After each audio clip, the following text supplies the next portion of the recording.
last day. I hope you have had a good experience at the conference, feel like you've learned things, met some new people, reconnected with old friends. So I think more people will be coming in slowly. So the first thing that I wanted to do this morning, I don't know how many of these people are here, but I wanted to acknowledge the scientific committee. So if you're here, please stand up. So the chairman of the scientific committee was Rosaria, which I know I probably all know who she is by now.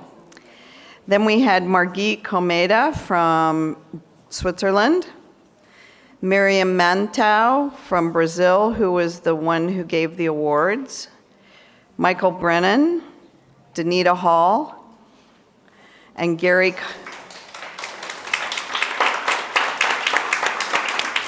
Coburn. So thanks to them, we had an excellent program and great workshops, and all of those who led a workshop, thank you, because without your workshops, we wouldn't have a conference, too.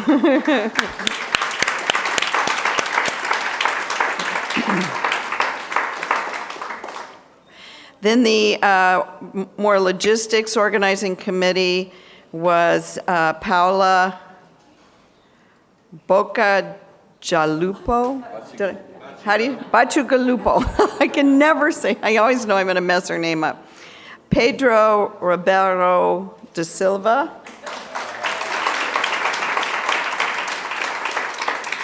Antonio Ramos. Stand up.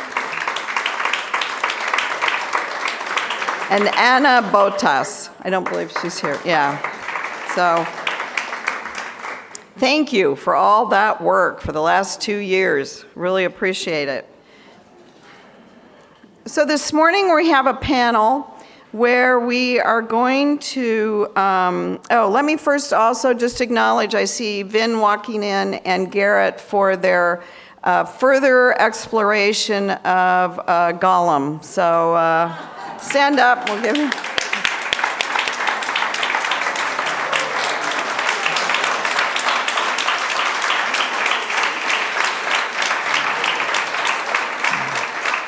Showing us the benefits, once again, of bioenergetic analysis.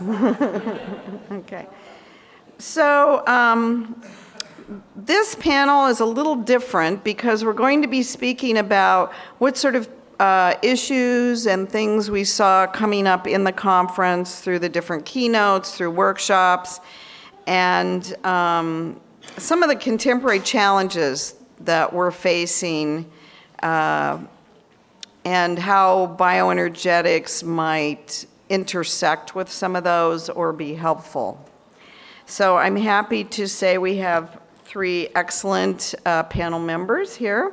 First one is Louise Fréchette. She's from Montreal, Quebec.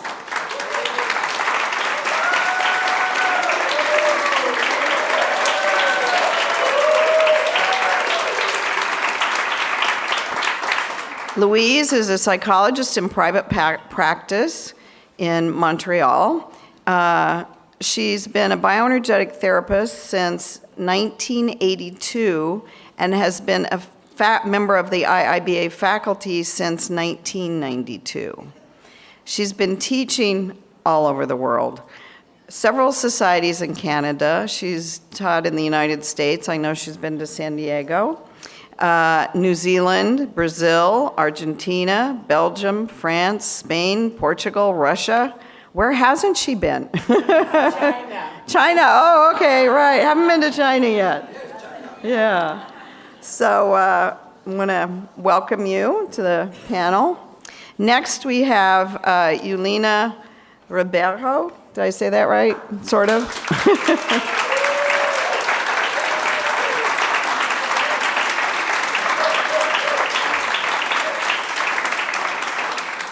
She is an international trainer and has been a member of the IIBA since 1980 And she was one of the pioneers to actually initiate bioenergetic training in São Paulo. I believe she was in the first training group, right, ever to be in São Paulo. She's a psychologist, a body psychotherapist, and she has specialization in Reichian therapy and systemic family therapy. She's currently the director of Sababi in São Paulo, and as I said, she was in the first training group. She's has been a member of the BOT with three mandates, and I had the pleasure of working with her, being on the board with her. She's a member of FLABE and has worked to develop and increase bioenergetics in Latin America. She has given trainings in Rio, Recife, Bahia, and Brasilia. So she's taught all over Brazil. In this conference, she was invited to be part of the ethics consulting group, and she will be helping with the next conference, which will be in Brazil. So let's give her a round of applause. Thank you for agreeing to do this.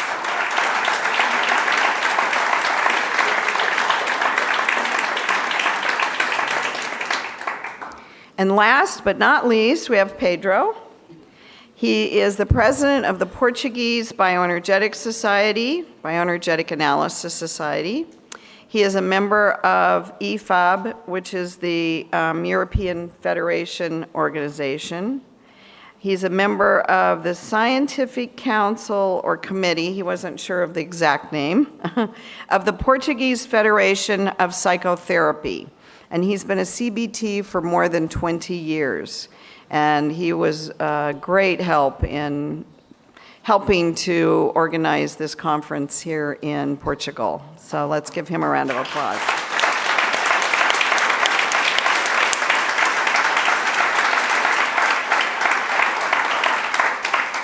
So each person will come up and speak for around 5 to 7 minutes, something like 5 to 10 minutes, whatever. I didn't want to give you, I didn't want to pressure you. You had to fill 10 minutes. So it's whatever you are doing. But it'll be relatively short. And then we are going to have a discussion about some of the things that were talked about. And then we're going to invite you. It's a pretty small group, but it's good. Because we only have one microphone, really, for us to sit and discuss, if you have a question or a comment, if you could write it on a piece of paper or write what it's about and bring it up to me, then we'll be able to discuss it. We're not going to be able to pass a microphone around because then we won't have one.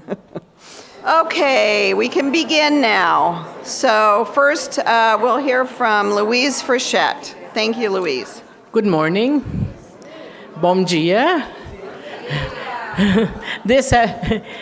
Buenos dias. This having been said, I will speak in English. 5 to 7 minutes is not a long time. As I was rehearsing my thoughts this morning, I realized that I was not as fluent as I thought I would be in English. And so it's going to be somewhat of a narcissistic trial for me not to be that eloquent and elegant as I would wish to be. I was reflecting upon the challenges that we face, as some of the presenters have mentioned during the conference. And there was one aspect that I thought is one of our big challenges, which is the digital revolution that we're going through. And the word that stayed with me was that at the same time, it promotes connections. Like, we can connect with one another on the other side of the world instantly, and at the same time, it also promotes a lot of disconnection. And depending on how you use it, we use it. Yesterday, I was at a workshop given by Edith Lieberman on the impact of the digital in how we do therapy and the difference between doing therapy from a distance through Skype or other medias. and the difference with doing it in presence with the person and the various aspects that were there or not there in the connection. And I really liked what she said at the beginning. She said the digital world is not good or bad. It is what we make it to be. But I want to address the disconnection that it often leads to. First level is, I would say, is a disconnection with our own bodies. I don't know about you, but when I get hooked into my computer doing my emails, or when I read a paper on my tablet, or when I get too much involved with this kind of media, what happens is I really lose connection with my own sensations. I even forget that my body is telling me you need to eat, you need to just stretch, you need to move. Some people wear watches that beep after 1 hour to let them know they should move. Now, how come they don't? Why do they need a watch? It's because we no longer listen to the messages of our bodies. So it promotes some disconnection with our own bodies.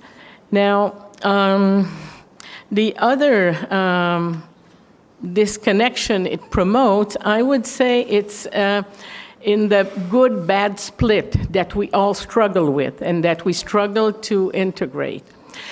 In that sense, when I look at what's happening with social media, Facebook, Instagram, especially with the younger generations, like they want to put on their best, their best image, project their best image, and then they kind of disparage or they don't like the other side of themselves, their vulnerabilities, the darker sides, the not so beautiful side.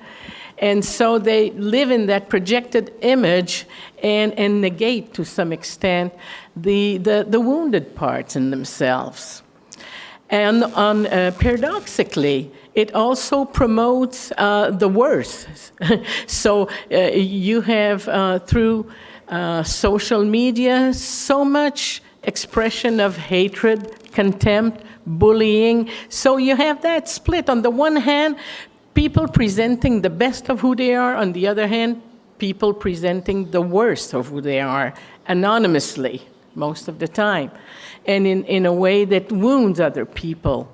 So here again, that cultivates the good-bad split. We should be struggling to unify or to integrate. And of course, that is visible in society with the polarization that more and more is happening right now.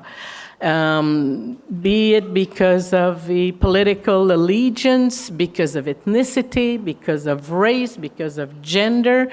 And you have, the more people get polarized, the more it breaks the relationships. Like I've been reading, for instance, in the United States, can I have some water, please?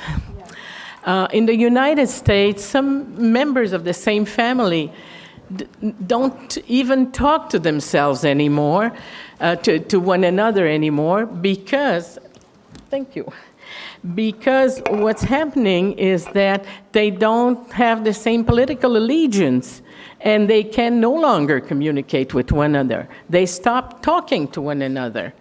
And of course, enhancing that, you have the algorithms. And so the algorithms, when you go on the internet, in your Facebook, and it just feeds you into more of the same of what you know. And of course, that creates a chasm because everybody is going to their own echo chamber, and less would communicate with a person from a different opinion, from a different creed, from a different gender, name it. So again, you have disconnection on that level. And of course, one of the big disconnection in that digital age is the disconnection from nature, from the earth. and from the rhythm, the natural rhythm of nature. So we have all these levels of disconnection that we are struggling with in the contemporary world, and that we need to find a way to heal. I'm trying to be brief here.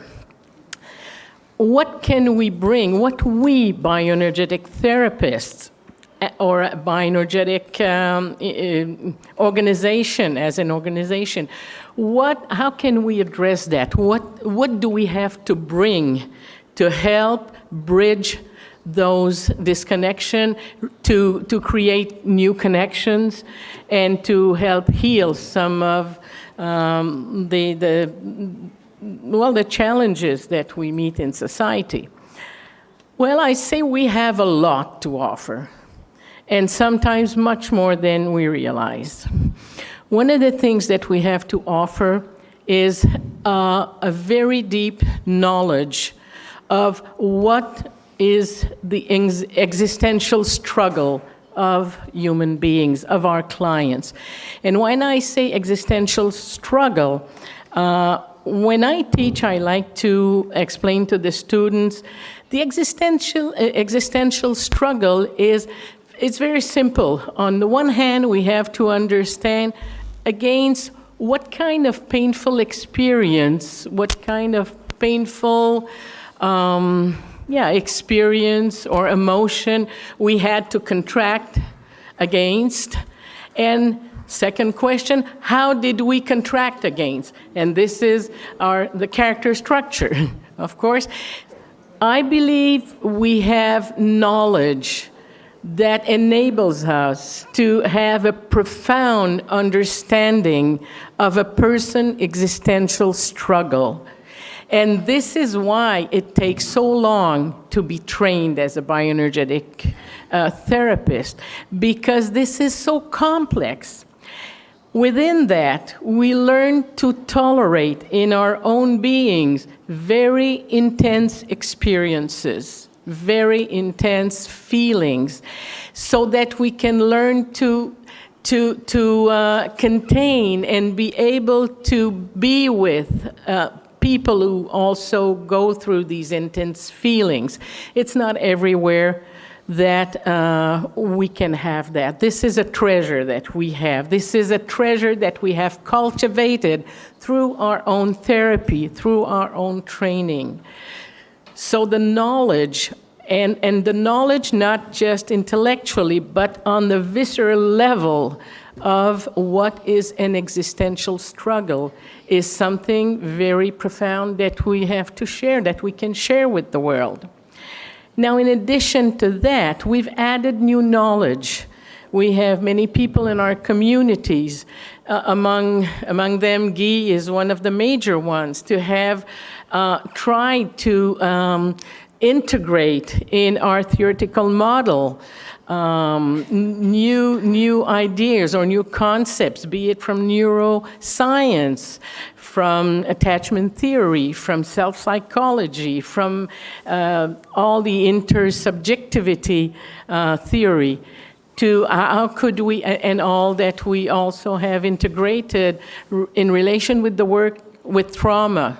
So these are all elements of knowledge that we've been gathering, that we have integrated to our basic big building blocks that have, I think, expanded bioenergetics in the range of what we can do. So that it's not only cathartic work, although cathartic work is still very important. Those who were in Violene's workshops have worked on that, they might know. And also, but we have also evolved all the other subtle shades of work and how we can titrate. Am I doing, slow down? Oh, thank you. So that we also have learned to titrate and work in more subtle ways. So this is, the knowledge is something so rich that enables us to understand human beings and their struggles so much more. But even beyond the knowledge, the body of knowledge that we have, I say the most important thing is the values that we hold sacred. And these values are the capacity to work with the dark side of the soul, the capacity to work with the devil. Ben Shapiro, who was mentioned, did a great job of helping us bring the devil into the room, own our devils, trying to own our negativity, our dark sides, so that we can transform it and use it in a more constructive way. And above all, integrate it to our own psyche, our own organism, our own self, so it's not dissociated anymore. At least we try to achieve that. It's not always easy. But that also translates into how we relate to one another in our community. I think that we're not perfect. We still have to work on these things, but we are a community able to tolerate conflict. We value the working through of conflicts, not walking away from each other, but trying to sustain or to be able to tolerate the tension of disagreement, of being annoyed by another person, and how can we communicate with that person while respecting at the same time the positive qualities they bring to this community. I think this is a sacred belief that we have, sacred value, which I think it's so powerful. We also value authenticity and integrity over image. It's not that we're not concerned with our own images, personal image, but I think we are really trying, and it's part of our value system, we are trying to be honest with ourselves and with people in our community. And I'm convinced this is why the connections we have with one another are so profound and so deep. You may have watched, as I did since the beginning of this conference, how people connect with one another. The way people look at each other, the way they hug. And you can see in the body language that this is really, it comes from a real inner movement. It's not so much surface. There's a real pleasure in reconnecting with one another. So these are the treasures that we have.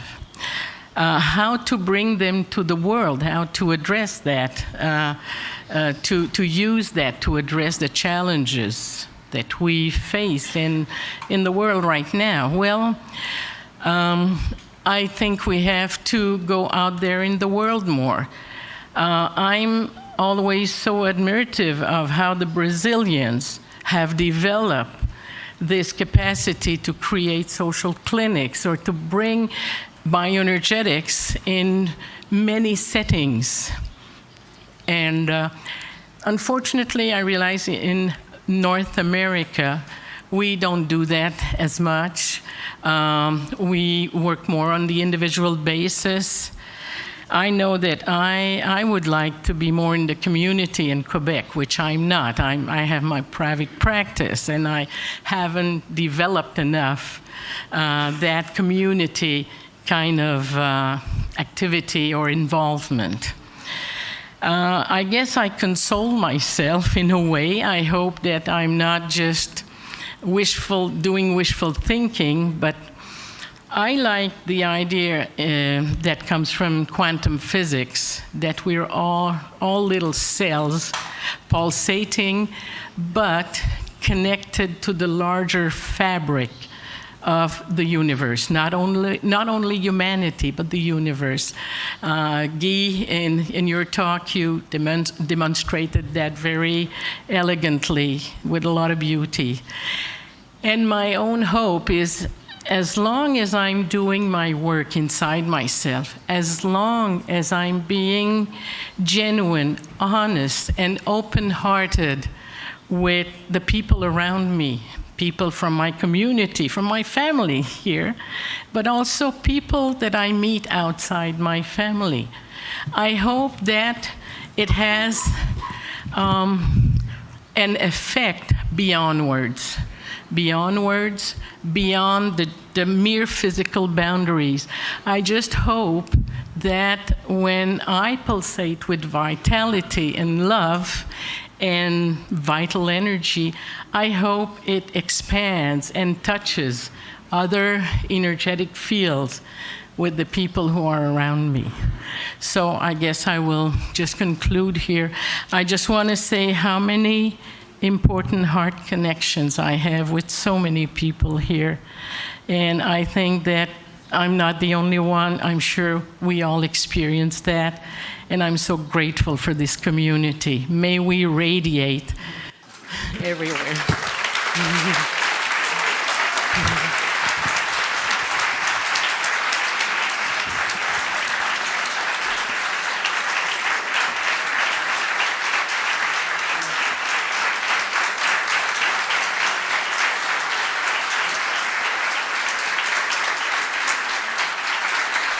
Thank you, Louise. Thank you very much. And I will try to answer you something about what we Brazilians do about the social clinic. Well, it's a pleasure to me to be here. And We all have our headsets. okay.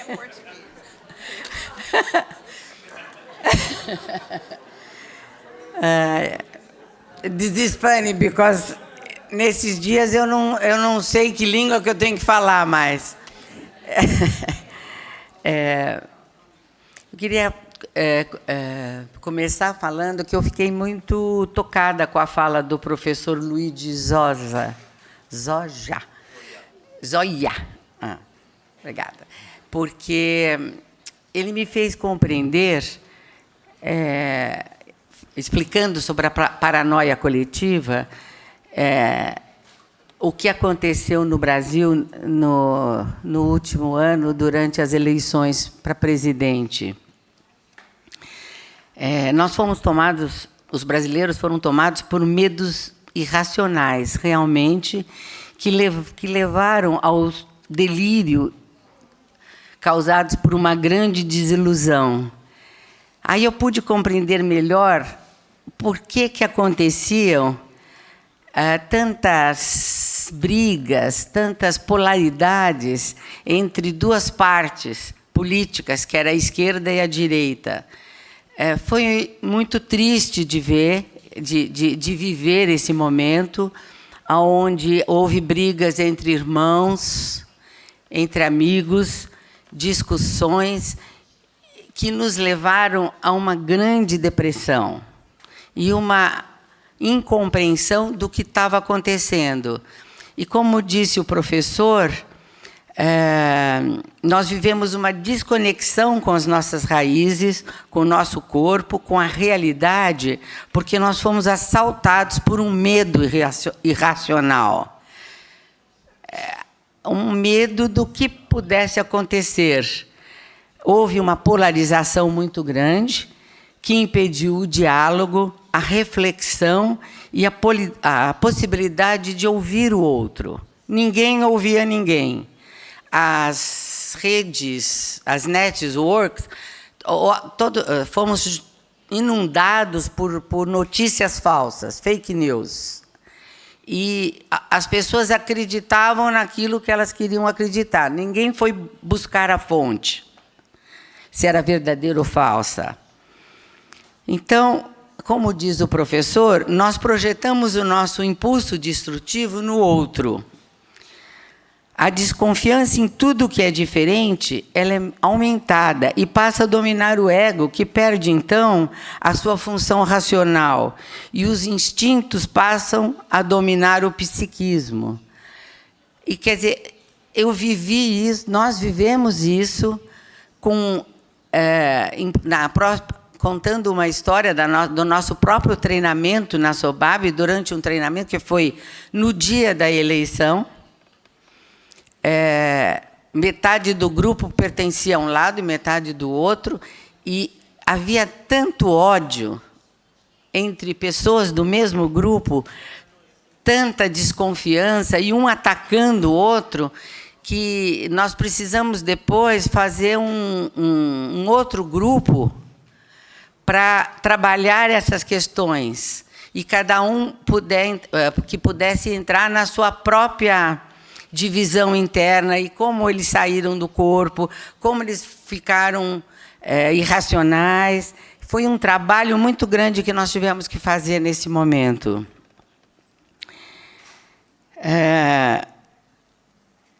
Então, era assim, uma posição significava o mal, o demônio, e a outra significava a salvação, tornando algumas pessoas presas fáceis dos psicopatas. Outras perderam sua individualidade e a capacidade de tomar decisões e de fazer escolhas baseadas em reflexões. Muitos conflitos, rupturas aconteceram, então, nas famílias, entre os amigos. Após a eleição, houve uma desesperança e uma depressão começou a fazer parte de grande parte do povo.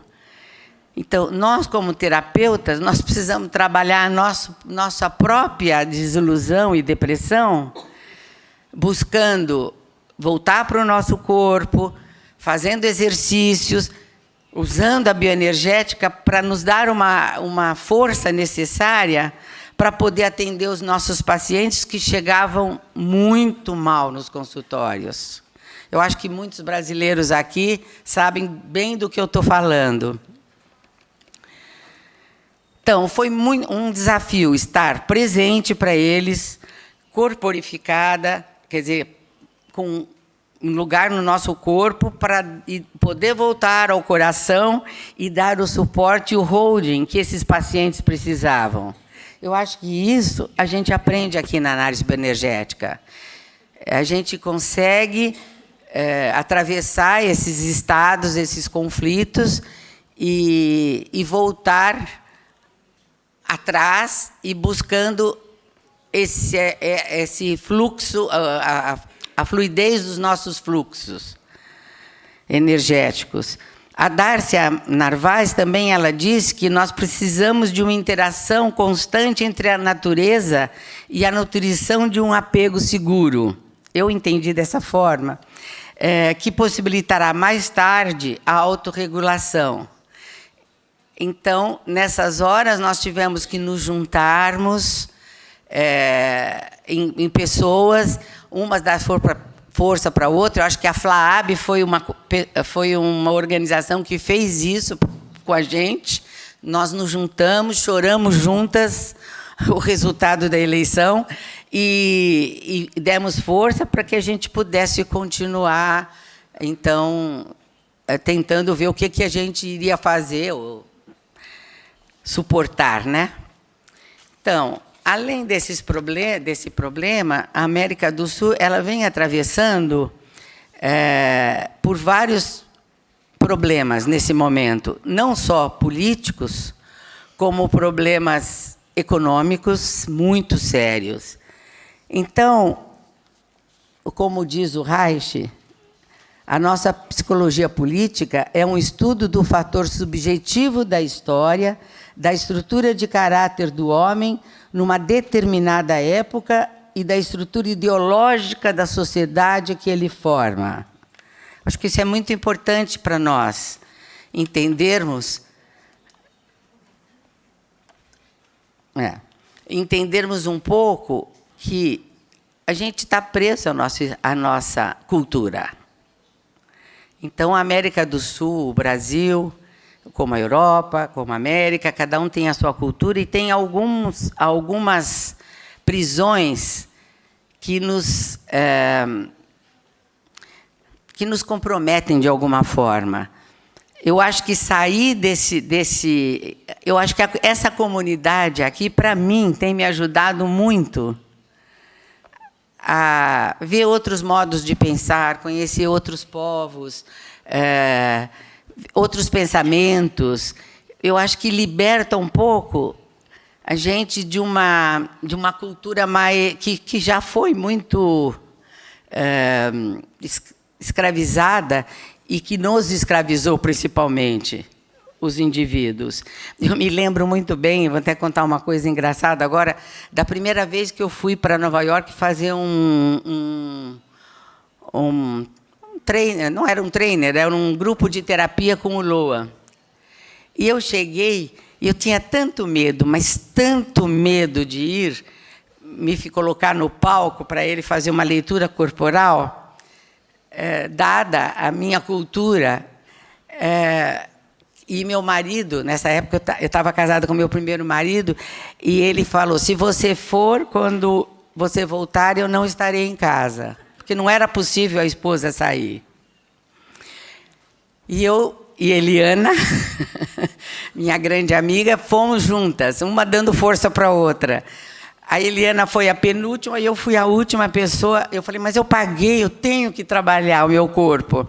E fui para o palco para ser trabalhada. Muito envergonhada.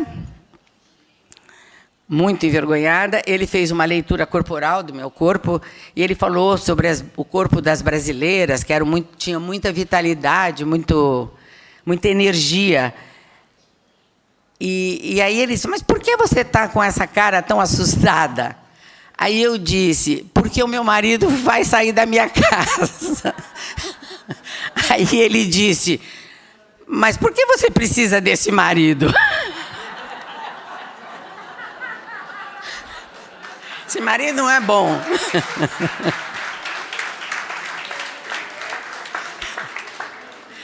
Bom, eu não acreditava muito naquela época, depois eu percebi que ele tinha toda a razão.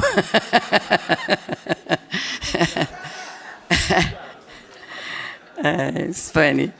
Mas foi assim que foi eu quero falar dessa libertação da cultura que eu era presa, que a mulher, o lugar da mulher era em casa, com o marido, cuidando dos filhos.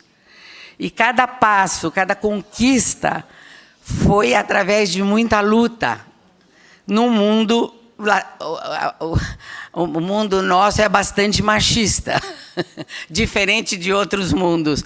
Todos nós aqui brasileiros sabemos qual é a árdua conquista da liberdade. Bom, então, pensando no futuro da análise bioenergética na América, Latinoamérica ou América do Sul,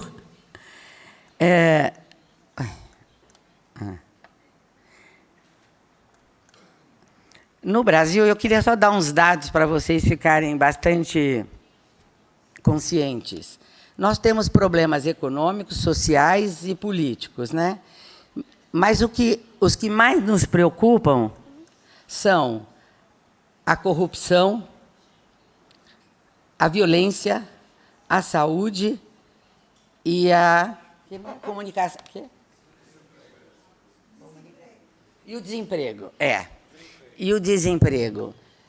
Atualmente, nós temos uma grande parte de desempregados no Brasil.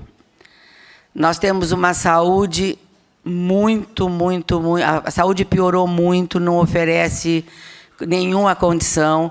As pessoas que têm um pouco de dinheiro, elas têm que pagar por um seguro-saúde que é caro para uma grande maioria da população brasileira. O desemprego deixou as pessoas sem possibilidade de buscar ajuda, no momento em que está havendo uma grande ansiedade, uma depressão grande nas pessoas e até mesmo um aumento considerável do suicídio. Tanto é que tem pessoas que estão trabalhando especialmente com suicídio de jovens. Diante de toda essa questão, nós temos que entender que tudo isso afeta tanto os trainees, como os terapeutas, como os pacientes. Então nós temos que ver como é que a nossa abordagem, a análise bioenergética, vai poder dar conta disso, até porque os consultórios estão se esvaziando, que muitas pessoas não podem pagar. Então, a FLAAB, um grupo da FLAAB, trabalhou o tempo todo para juntar, fazer um trabalho junto às PICs, que são práticas integrativas complementares. E esse grupo, que pertence à FLAAB, fez trabalhando para conseguir estar inserido nessas práticas. Deixa eu ver o que tem aqui. Só para dizer, o Brasil, nós somos 209 milhões de pessoas, sendo que... Bom, vocês vão ler lá, porque eu não consigo ler daqui.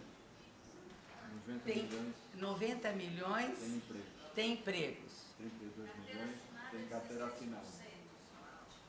Isso, carteira assinada. Ok. Não, eu não estou nem falando mais agora. Só para vocês terem uma noção do que é. E eu fico surpresa até como que tantos brasileiros estão aqui. Para mim, isso é uma surpresa de como funciona a nossa cultura. Apesar de estarmos passando por todo esse problema, nós estamos aqui, 1/3 da população desse congresso é de brasileiros. Então...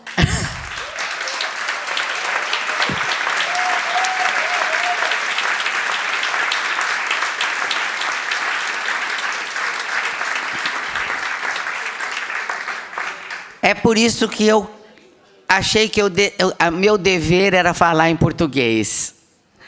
Por isso que eu peço desculpa a todos.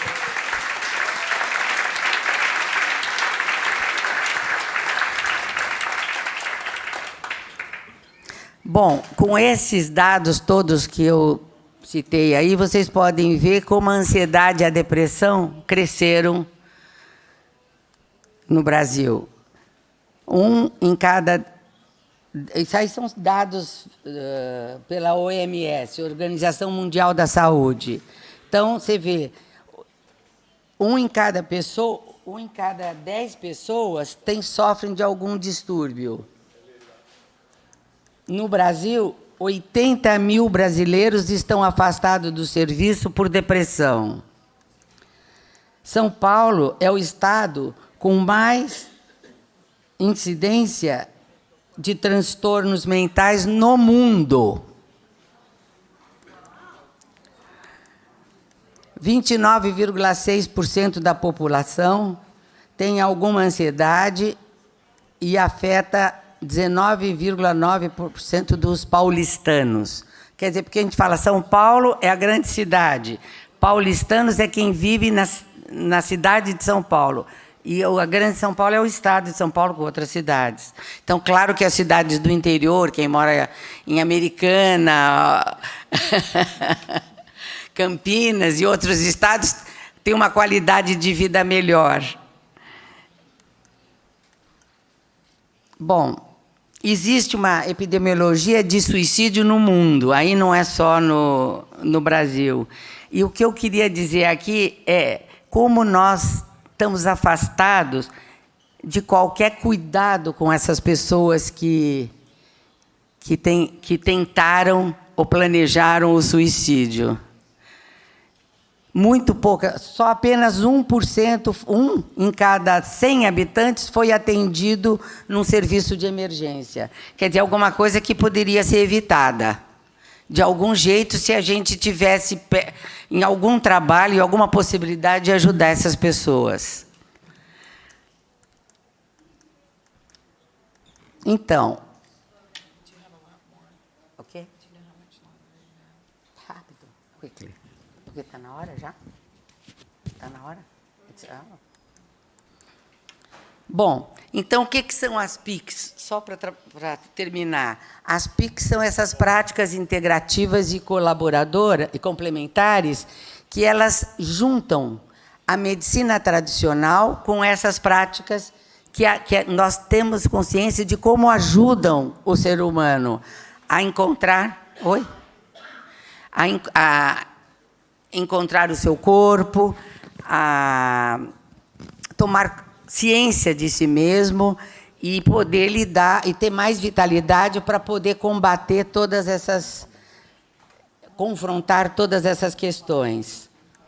Então, há um ser humano, um ponto de confluência entre o humano doente e a cura desse indivíduo, o equilíbrio psicológico e o fisiológico. E postural também. Então, eu acho que a análise bioenergética pode fazer isso. Só que ela só foi aceita depois de muito trabalho da FLAB, desse grupo da FLAB, o ano passado, em outubro do ano passado. Já tinha reiki, homeopatia, mas a bioenergética só foi aceita agora. Foi um grande trabalho da FLAB. Eu queria até dar parabéns para a FLAB.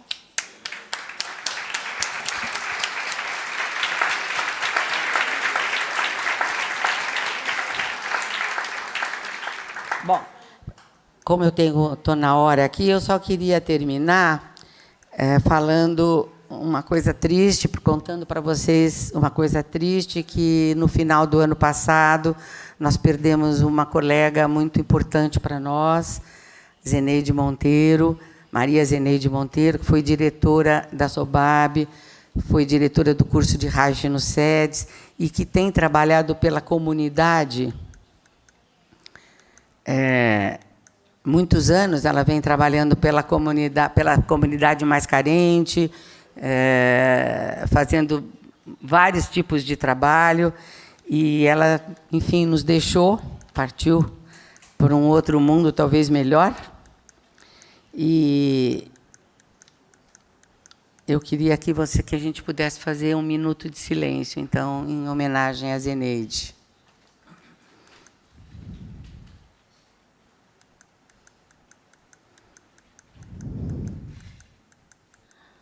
Acho que muitas pessoas aqui foram alunas, trabalharam com ela, e era uma pensadora, e eu gostei muito dessa frase que ela escreveu no livro, na revista do Reich. O problema não é o de construir pontes entre campos já construídos e separados uns dos outros, mas de criar novas máquinas teóricas e práticas capazes de varrer a estratificação anteriores e de estabelecer as condições para um novo exercício do desejo.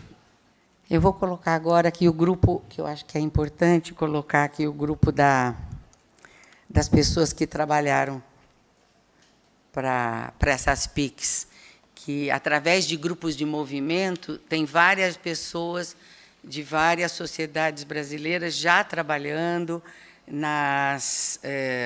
nos CAPs, que são centros de atenção, né, à saúde, no SUS, que é o Sistema Único da Saúde, nos hospitais, nas comunidades. A gente está fazendo esse trabalho. Então, essas pessoas, eu acho que têm trabalhado bastante para isso. Eu acho que, como brasileiro, a gente é levado a isso, porque tem uma diferença social a gente vive numa diferença social tão grande que a gente precisa fazer uma coisa dessa. Não é nenhuma... É uma necessidade que a gente tem, e talvez até uma culpa social que temos que lidar.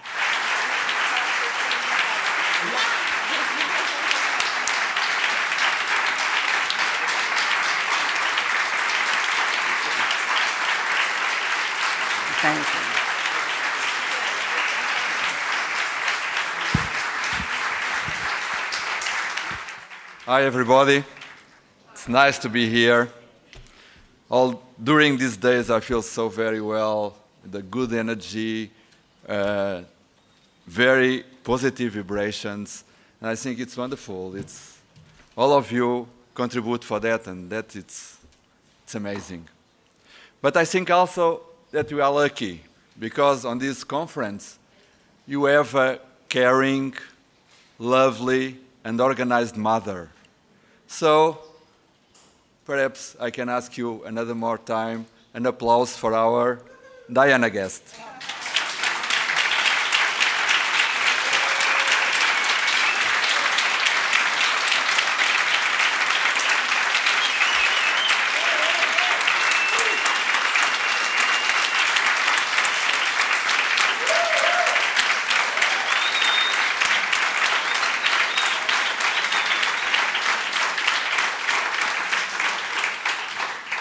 But we are a composed and complete family, so we have a lot of allo parents. So I also want an applause for our allo parents: Rosaria, Paula, Nina, Antonio, and all the others I've mentioned on Wednesday. So please, just another applause to them.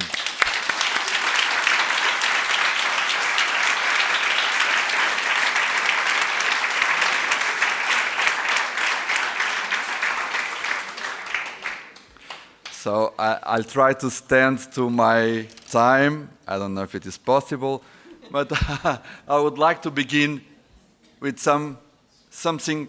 I think it's just 1 minute. I will ask you, if it is possible, to give hands for the people aside on the right and on the left.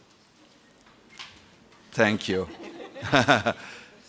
Thank you. And I will try to do like a very easy mantra, but in a very low voice. So we'll do that in a very low voice, and you try to synchronize with me.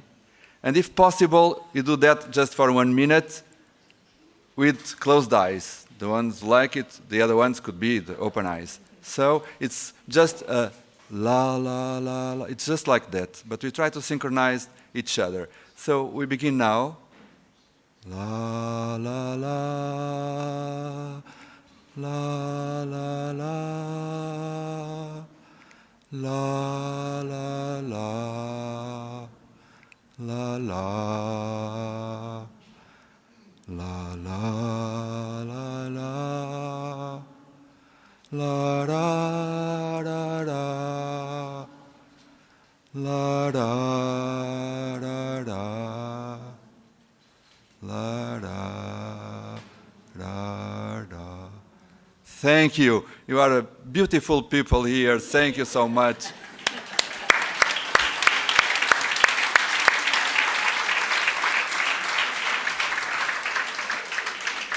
So, I've not prepared before my speech because it was, we talked that it was better, like Louise and Eulina have done also, to try to think together about our key speakers. So the issues they brought and try to think about it. So I will try to think a little bit about Professor Zoja Paranoia, Gary New Models of Family, Vita Klauer Connecting Authentically with Ourselves and Others, Garcia Narvaez, the biosocial construction, like emotions, cognitive, social, and cultural, and Guy, of course, life force, homeostatic regulation, and the ondulatory movement of expansion and contraction. This is just a summary. Of course, many other things will be inside. In the first day, and on Thursday, when Professor Zoja talked about paranoia, I began to think about how can we relate the social with the individual? Because our model sticks more and focuses on the individual. So we relate the social with the individual. Professor Zoja, because perhaps is a young psychotherapist, talked about the collective and conscious, but we don't have this kind of tool. So we have a different tool. And I was thinking that the individual always have this relation between nature and culture. Because since we are in the belly of the mother can put in us this ambiguity between nature and culture. So when we born, we already have this culture and nature inside us, like two strips of the DNA. So nature and culture are also inside us. So, of course, it's completely different be born in Brazil, be born in Europe or United States, because culture is different. And also nature, perhaps, the way nature is related, it's different. And till the half of the 20th century, nature was viewed as something that it's objective. It's a reality that it's there, that we can study. But after the quantum physics, everything changed. Nature is not objective. It's always changing. So it's like a chaotic system organized in a different way. And culture is the same. It's also a chaotic system organized in a different way. So in our exterior, we have two systems pulsating, as Guy has said, pulsating with contraction and expansion that influence us every day. And this influence, exterior of us, is modulating for the nervous autonomous system. For instance, just an example. We are here.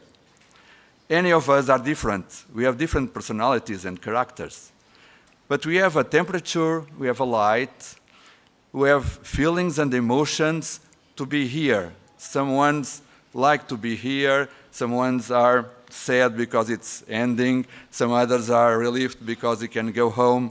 And what you feel inside, these emotions and these feelings, that it's the interaction between the exterior and the interior, this interaction that happens all the time, even when we are asleep, creates these emotions and feelings that influence the nervous autonomous system. So the nervous autonomous system, it's always modulating this interaction. So it's important to think not only in terms of individual, that most of the psychotherapist models do, but also in this relation. How can we think this relation? And now that, for instance, in terms, and Professor Narvaez also talked about that ecological system is changing. We all know that the climate is changing. So before, nature was like a shelter for us. It was like a nest. But now, it's not always like that. Sometimes we have terrible climate disorders with a lot of problems almost everywhere. So the way this is organized, it's different. And it happens also in the social. It's Trump, it's Bolsonaro, also here in Europe. We have a lot of different types of conservative and very rigid systems that are changing what it was common for many years. So we have to deal with this ambiguity between inside and outside.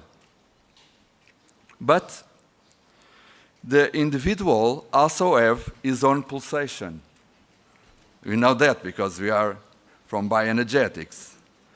And how this pulsation also is modulating for our autonomous nervous system. So we have two systems of pulsation that are always interacting, and this interaction, a very complex interaction, are always modulated by the nervous autonomous system that, as you know, it coordinates endocrine system, coordinates the immune system, it coordinates what we feel, limbic system, and so on, so on, so. So it's a very complex, and to create more complexity, as Gary has said, now we have new types of family. So the triangle father, mother, child, it's not the only model nowadays. We have a lot of different families. 2 women and child, 2 men and child, or just a single mother with child because she don't want to have no one with her. But, of course, perhaps 2 mother or 2 women or 2 men creates a different polarity. The polarity of two women or 2 men, it's not by sure the same as a man and a woman. So we are creating a new kinds of pulsating system. So it's also important for us to think about it. How can we relate just with the social, with the exterior, that it's our interior, because we are connected all the time. And as Guy said, all the systems are homeostatic. So we try to find some balance all the time. But the balance, often, it's not a perfect balance. Could be with some pathology, could be with some blocks, could be so. And if someone goes to our therapy, the balance they bring, it's the balance it's possible for that person at that time. So we want to change it, but we have to change it without creating a more unbalanced system. And that is the difficulty of our task. It's we have to think not only as individual, but the individual as the system or the culture and the nature and the groups. So I think this is a very, very nice and interesting and deep matter and subject for us all to study and to discuss. How can we, in the future, deal with these new kinds of relation between nature, social and cultural and individual? But I think, and that it's wonderful, that we are all bioenergetic analysis therapists, and we have different tools to deal with this. And it's interesting also that the next conference is just thinking about this issue. How can we deal with these new forms of relation and interaction between the body, the individual, with the nature and the social? So I'm very happy that we can all be focused on these new issues and find solutions. And thank you for being here. It's a wonderful experience for me. Bye.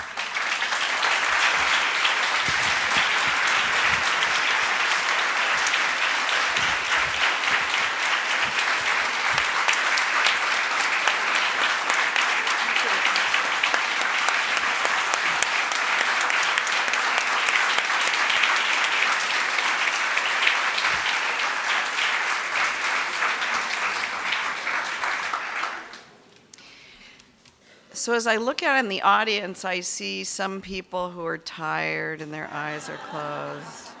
I see some people that are alert and listening. And as Pedro said, some people are like, oh, it's almost over. They're sort of waiting to get out. So I'm going to leave this to the audience. We have scheduled about a half an hour now where we can take questions and discuss.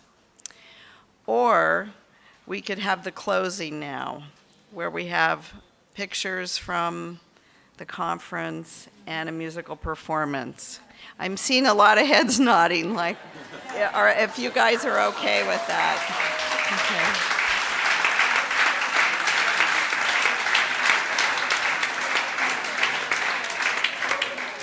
So I want to thank Louise, I want to thank Eulina, and I want to thank Pedro for a lot of passion. You could hear the passion, a lot of thinking about how bioenergetics can impact not only the individual but also the collective, and doing our part to help eliminate but also lessen some of human suffering around the world.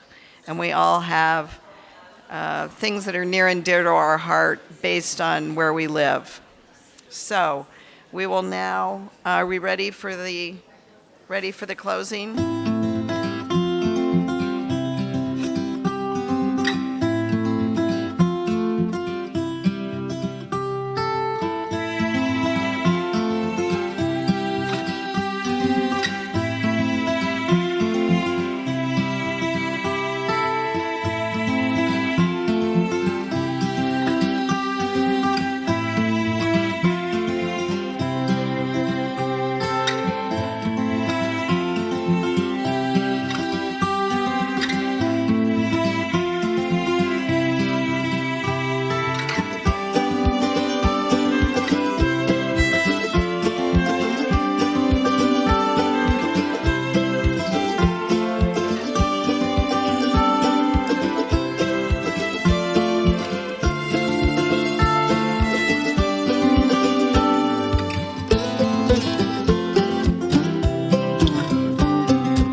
want to thank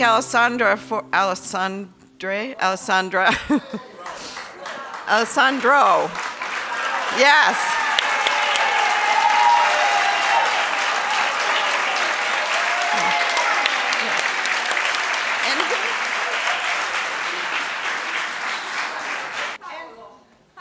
Paolo for taking the photographs and putting together the closing.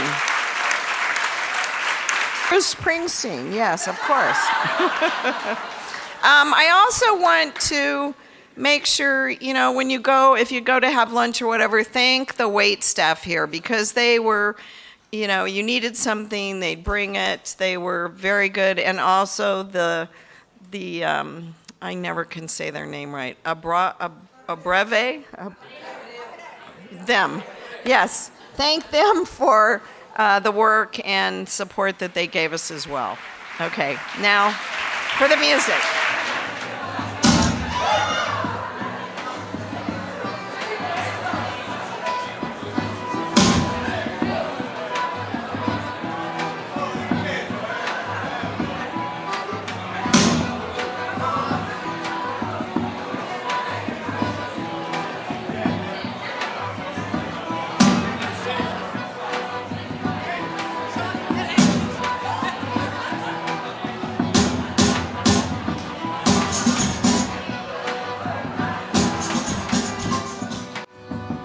A todo mundo eu dou psiu, perguntando por meu bem. Tenho um coração vazio, vivo assim a dar psiu, sabia, vem cá também. A todo mundo eu dou psiu, perguntando por meu bem. Tenho um coração vazio, vivo assim a dar psiu, sabia, vem cá também. Tu que andas pelo mundo, alivia minha dor.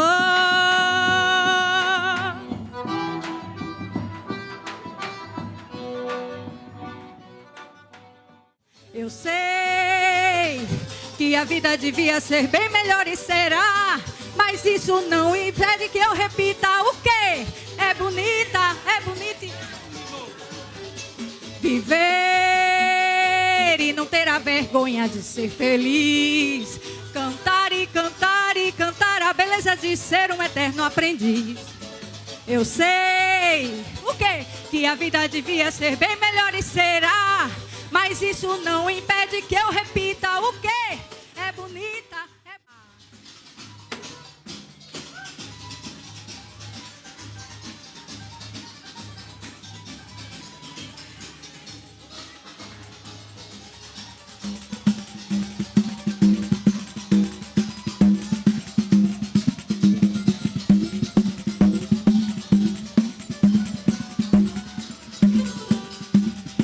Open your eyes and do it now, now, now. We need to build a better future, and we need to start right now.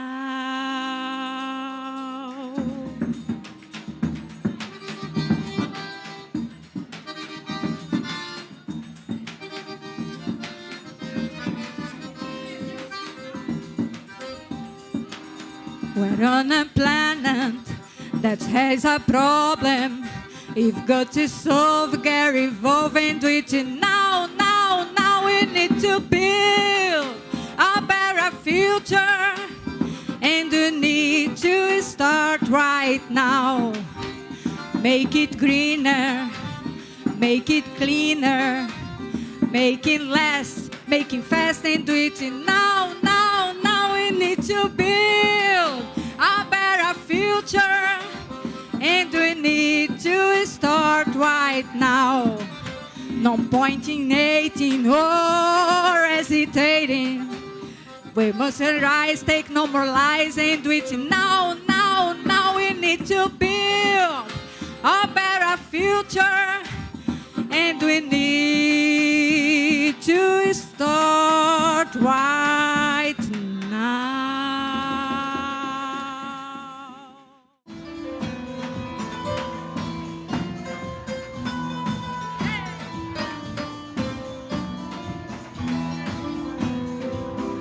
Vou caminhando, sentindo os meus passos, ouvindo o canto das ondas do mar. Vou respirando, sentindo o vento no pensamento, o fundo do mar. Irarundaie.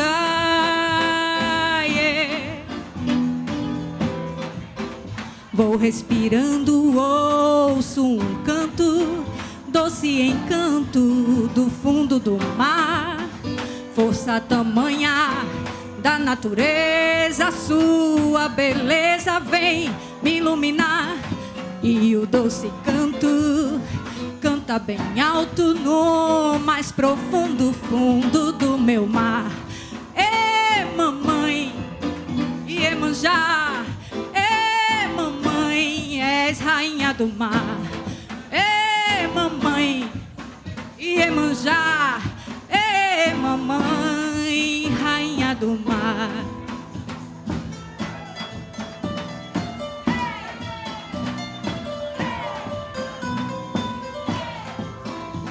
Sou rosa e rosa é uma flor. Encontrei com outras rosas na ciranda do amor. Sou rosa e rosa é uma flor. Encontrei com outras rosas na ciranda do amor.